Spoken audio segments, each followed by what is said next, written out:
আসসালামু আলাইকুম ভিউয়ার্স। ওয়ালাইকুম আসসালাম। কেমন আছেন আপনারা? আলহামদুলিল্লাহ ভালো আছি। তো আপনারা কেমন আছেন? আশা করতেছি সবাই ভালো আছে। যাই হোক, আমরা আবার ঘুরতে ঘুরতে আবার চলে আসলাম আরেকটি ছোট্ট একটি কথোপকথনের পর্ব নিয়ে। তো আমরা তো বিভিন্ন সময় বিভিন্ন বিষয় নিয়ে কথা বলি। তুমি ইয়েস।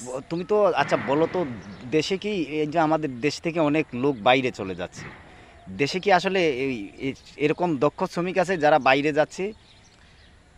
দক্ষ শ্রমিক বলতে আমাদের দেশের প্রেক্ষাপট অনুযায়ী কাজকর্মের ধারণ অনুযায়ী দেখা যায় যে যেরকম মানুষ পরিশ্রম করে ওই রকম ন্যায্য মূল্য পায় না।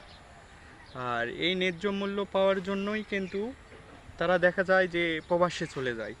আর তাদের প্রবাস জীবনটা এমন হয়ে যায় যে দেখা যায় যে দেশের তুলনায় তারা অনেক ডলার ইনকাম করে বা মানি ইনকাম করে। হ্যাঁ, মানে আন্তর্জাতিক মুদ্রা ইনকাম করে, এটাই তো। হ্যাঁ, তবে হ্যাঁ, আমার কাছে মনে হচ্ছে কি ওই আসলে যে যে যার যতটুকু যোগ্যতা আছে সেই অনুযায়ী মনে হয় বিদেশে গিয়ে সবাই কমফোর্ট ফিল করে, কারণ আমাদের দেশে আসলে ওই যার যোগ্যতা যতটুকু সেই অনুপাতে কিন্তু সবাই সবাইকে সেই সুযোগ করে দেয় না।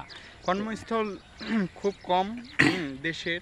আর এটা আর এটা এটা এটা আসলে ওই দক্ষ নিয়োগকর্তারও অভাব, আবার দক্ষ শ্রমিকেরও অভাব, এটা তোমাকে মানতে হবে, কি বলো? ইয়েস। ঠিক আছে, তো আজকে আমরা এখানেই রাখি, আবার আরেকটা বিষয় নিয়ে কথা হবে ইনশাল্লাহ।